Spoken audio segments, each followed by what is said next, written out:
As part of Ferrari Fridays, William Ross from the Exotic Car Marketplace will be discussing all things Ferrari and interviewing people that live and breathe the Ferrari brand. Topics range from road cars to racing, drivers to owners, as well as auctions, private sales, and trends in the collector market.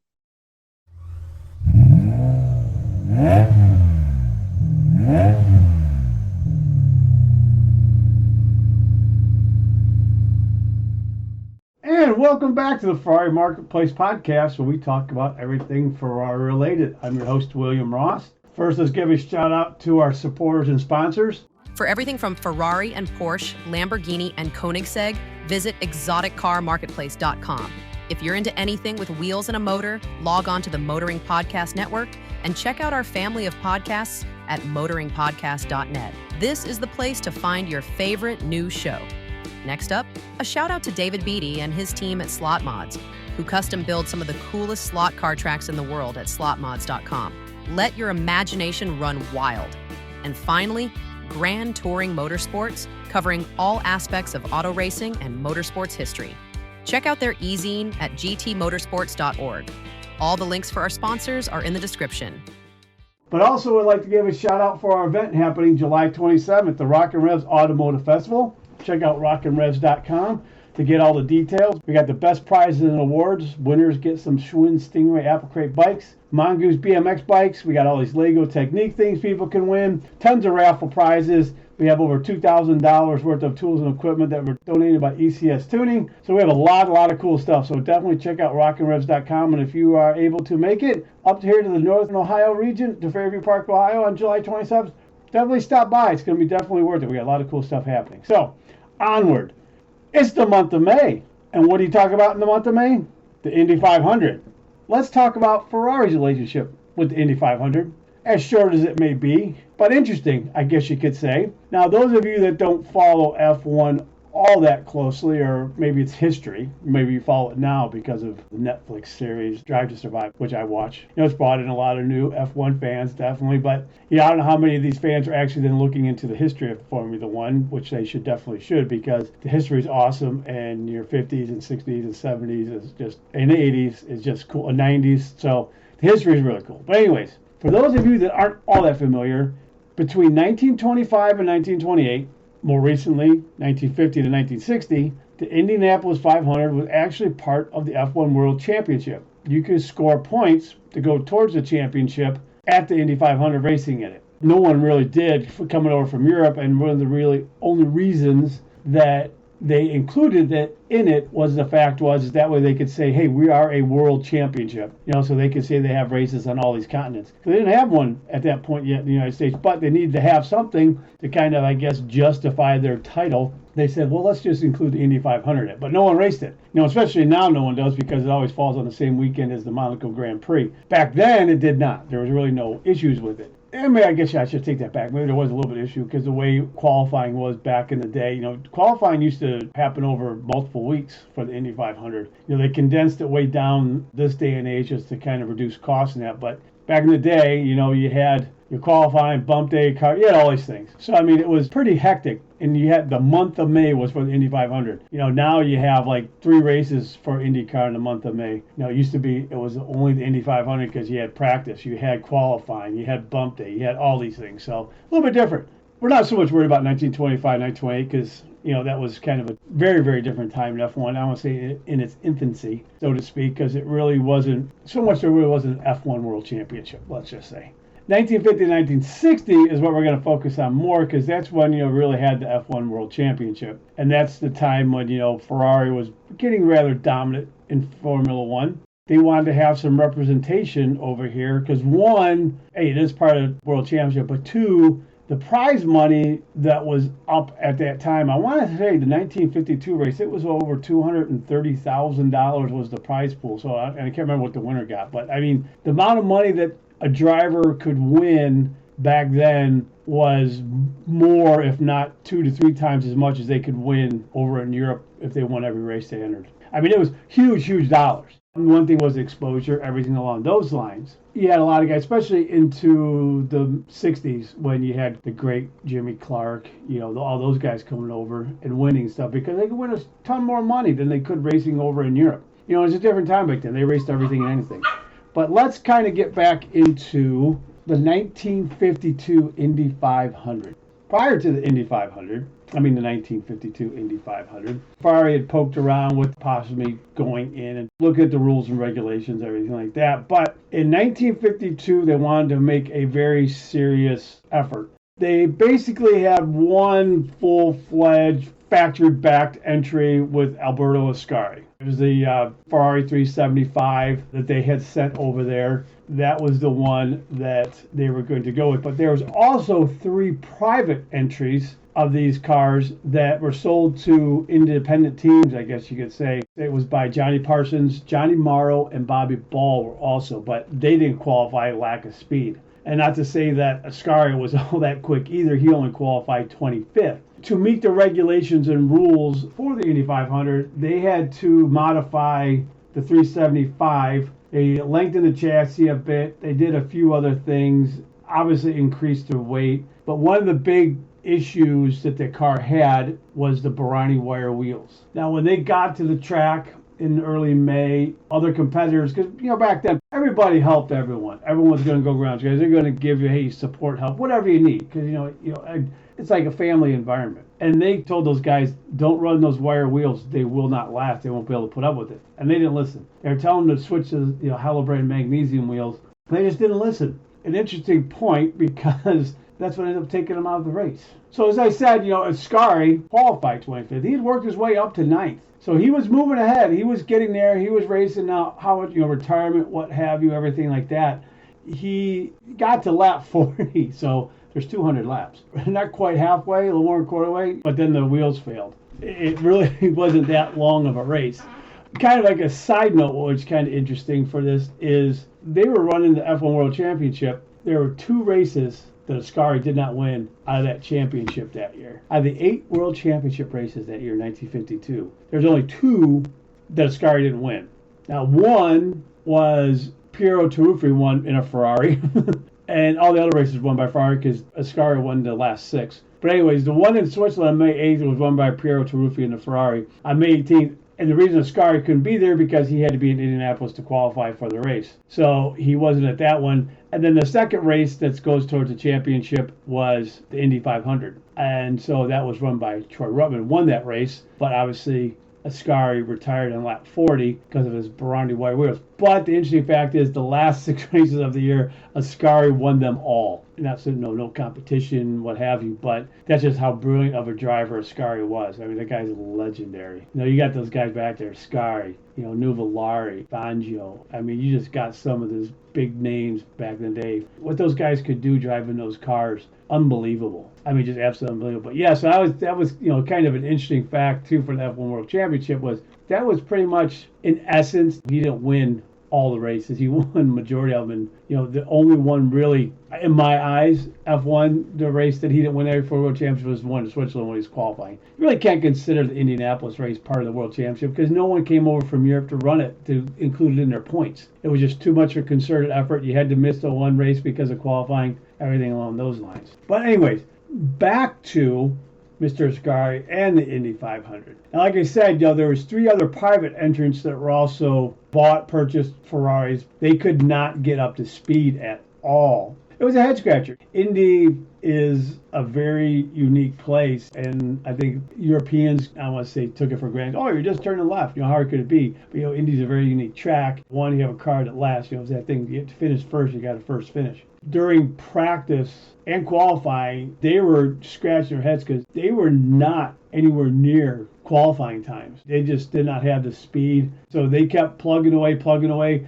They got a lot of input and help from a bunch of the American guys in the garages there trying to help them out, which is really cool. You'd have to imagine the mechanics and the individuals that were in the garage for Ferrari probably didn't speak any English, maybe a little, but probably hardly any, if any at all. So obviously you have that language barrier.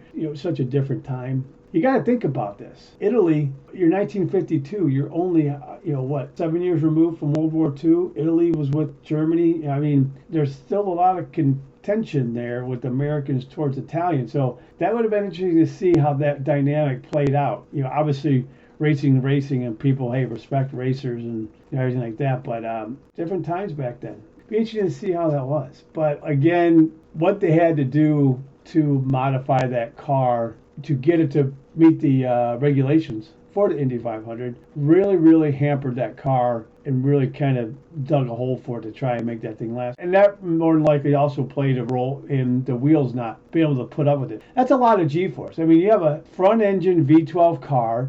I think it was a right wheel hub that failed, which would make sense because you're turning left, all that G-force, all the weight's getting pushed out there, you're turning, so it's giving that awkward pressure on it as you're also not only leaning on it, but you're turning as well. So it's creating that force against it. I don't know why they didn't bother changing the wheels. I mean, I don't know if it's something different, but the other thing too, maybe it also had played a role is, they ran a different tire over in Europe because Indianapolis kind of had a Firestone tire only type deal going on. So they had to run those instead of what they ran over in England. For whatever reason, Enzo was in bed with the tire manufacturer Engelbert for a long time. But by this point in time, I want to say they were running the Michelins, I think it was. Don't quote me on that. So they had to switch to the different tires. So I think that could have played a role with things as well.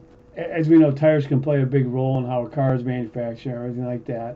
Competing, I guess you would say, in Indy 500, that was pretty much his 1952 race. Now, that's not to say they didn't flirt with it a few more times, because again, a lot of money. Back then, Enzo had set up his driver contract. He didn't pay him much, but they got to keep, I think, 3/4 of the prize money, of the purse money that they would win, something along those lines, and then obviously Ferrari gets the quarter, whatever it was. They had something like that in the contract to do it. So obviously, the amount that you could win, that was a big chunk of money on both ends. They didn't do anything 53 or 54, but they started flirting with it with a little bit in 55 and 56, not using their own chassis, but using a Ferrari engine. They compared it up and tried it out, did a little bit of thing with the Curtis Craft. That was the chassis to have back then. But they went with the inline 6 instead of the V12 this time. A little lighter engine, everything like that, less weight. They were pumping some good horsepower out of that. And I don't know why I dropped it down. Maybe that had to do with regulations too as well. But they tried to do because that's the car that they were using in sports car racing. That was the engine they were using. And obviously in sport car racing, endurance racing, you have a motor that can last a long time. It's very, very durable. So it made sense. It really didn't go anywhere due to the F1 race season having their hands full with Mercedes and F1 at Le Mans. So obviously, again, that's per period, Le Mans was huge for Ferrari. So it really didn't go anywhere. Now, in 1956, I believe it was, maybe it was 57, the Maserati brothers, obviously now that they were out of Maserati, they had nothing to do with it because it got sold off. They put together a Ferrari. Ascari made the attempt to qualify, and he was 5 miles an hour slower than the slowest qualifier. So he wasn't even close to making the field. So again, not understanding an oval track maybe, I don't know. Back then you didn't have 20 engineers and all that kind of stuff working on these cars and trying to sort things out and having sensors all over the car. But it was just slow. Again, maybe it was weight heavy. Again, just everything, trying to modify an existing chassis that we're using on road and courses and that. Trying to make an oval car, everyone running over here tonight says to run oval, so these cars were designed just to run oval. So it wasn't happening. Again, embarrassment, I don't know, not so much because Ferrari really didn't have its huge presence over here in the States yet. It just wasn't happening yet. Kennedy getting his stuff together, setting up shop over here, I want to say in its infancy, but he was getting in there and everything like that. So that really wasn't there because that'd been interesting, Kennedy taking a crack at the Indy 500. And for those of you that listen, stay tuned. We got an episode coming up in the near future with Mr. Luigi Kennedy Jr. and Bill Warner on the same show. It's going to be a good one. But anyways, there was another instance, from my understanding, in 1968, Ferrari approached the Granatellis. Those who don't know Granatellis, the family behind STP, and he was very interested about that turbine car. Enzo was an engine guy, and let's see what's going on there. And Granatelli says, well, how big's your checkbook? And that just went nowhere because obviously at this time when you're getting in that thing, that's when Ferrari was having big money issues. Whipping out the checkbook to do it just wasn't going to happen. Now here's a really funny story. How much of it is true? Who knows? But it's just one of those ones that, it's true. Who cares? It's a great story. In 1973, Ferrari wanted to have interest into the 1973 Indy 500. What it was is Franco Rocci, it's Rocchi. I get my Italian sucks, so Rocci, I don't know how you might pronounce it. But they asked Mario Andretti to go around with, aka Uncle Franco, as they were telling everybody that they would go meet in all the engine shops, the builders, everything like that. They were all saying, this is Mario Andretti's Uncle Franco, and just kind of dig it in and to see about building it and do it. And obviously, Mario's well loved, so everyone's open arms, everything like that. But nothing came about it. But I think that's just a great story. And if you kind of look at some photos, Franco looks a little bit like Mario. He's got the same kind of hair, so I can see how they pulled it off. It's just a great story. Getting into the 80s. I don't know how many people are aware of it, but there's this big row between the FIA, Formula One, all this stuff, and Enzo said, hey, we're going to go pull out all this, we always did it. They went as far, they built an IndyCar for 1986 with a 637. Didn't race, but I don't know how many laps it did at Fiorano. Some say Bobby Rahal was supposed to do some laps. It didn't come to fruition. But look that car up because it's beautiful. That is a gorgeous looking Indy car. That would have been awesome to see them running that thing in IndyCar because it is absolutely stunning. Who knows what came about it? The program kind of was dropped and all the engine stuff like that was transferred over to Alfa Romeo, which they never really got anywhere in IndyCar with that engine.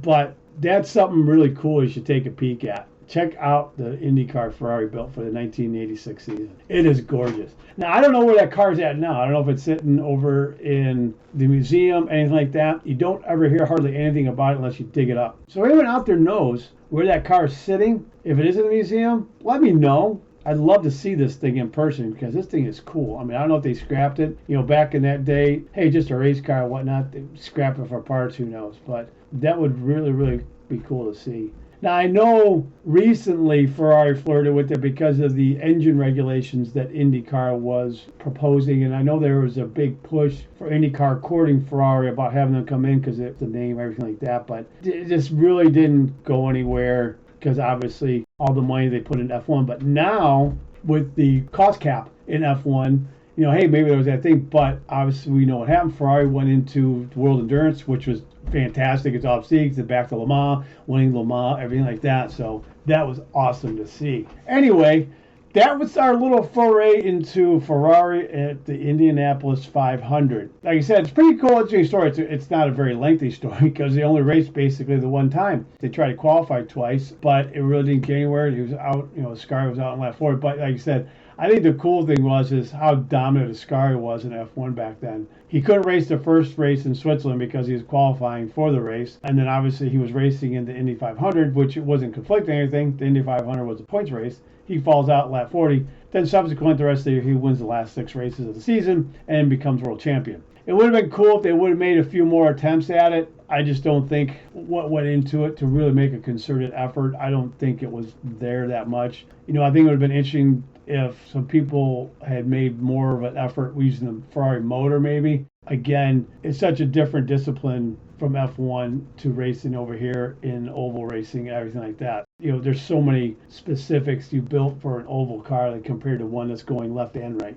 Would have been interesting to see that attempt made because that would have been for a great story and great history. And talking about catapulting Ferrari into the minds and hearts of Americans, if Ferrari had even say finishing the podium, something like that, or actually had a very strong showing in the 50s, early 60s, or something like that. If they really made a strong attempt at it, I don't know how much bigger Ferrari would have been here in the States. Canetti did an awesome job, with them and obviously with Nart, but that would have been an interesting story and how much that might have catapulted or sprung them more into the minds and hearts of Americans and sped up Ferrari's market share or whatever you want to call it back then. Obviously it was minuscule because they built hardly any cars, but it'd be cool to see. But anyways, like I said, as I always do, if you ever want to reach me, have any questions, ideas, answers, or anything like that, corrections, please correct me. It's William at theferrarimarketplace.com. Shoot me an email. I'd love to hear from everybody. Like I said, we got some cool stuff coming up. Stay tuned. Not quite sure when we're going to get. We still have to record the episode with Mr. Canetti Jr. and Bill Warner, but that's going to be a really good one. My producer Eric and myself are going to be interviewing these guys, so that's going to be a really, really good one.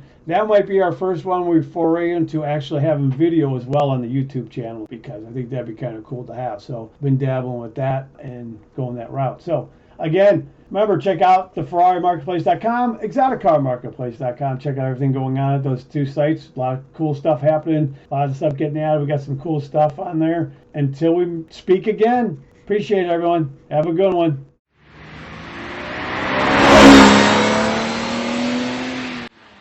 This episode has been brought to you by Grand Touring Motorsports as part of our Motoring Podcast Network. For more episodes like this, tune in each week for more exciting and educational content from organizations like the Exotic Car Marketplace, the Motoring Historian, Break Fix, and many others. If you'd like to support Grand Touring Motorsports and the Motoring Podcast Network, sign up for one of our many sponsorship tiers at www.patreon.com/GT Motorsports. Please note that the content, opinions, and materials presented and expressed in this episode are those of its creator, and this episode has been published with their consent. If you have any inquiries about this program, please contact the creators of this episode via email or social media as mentioned in the episode.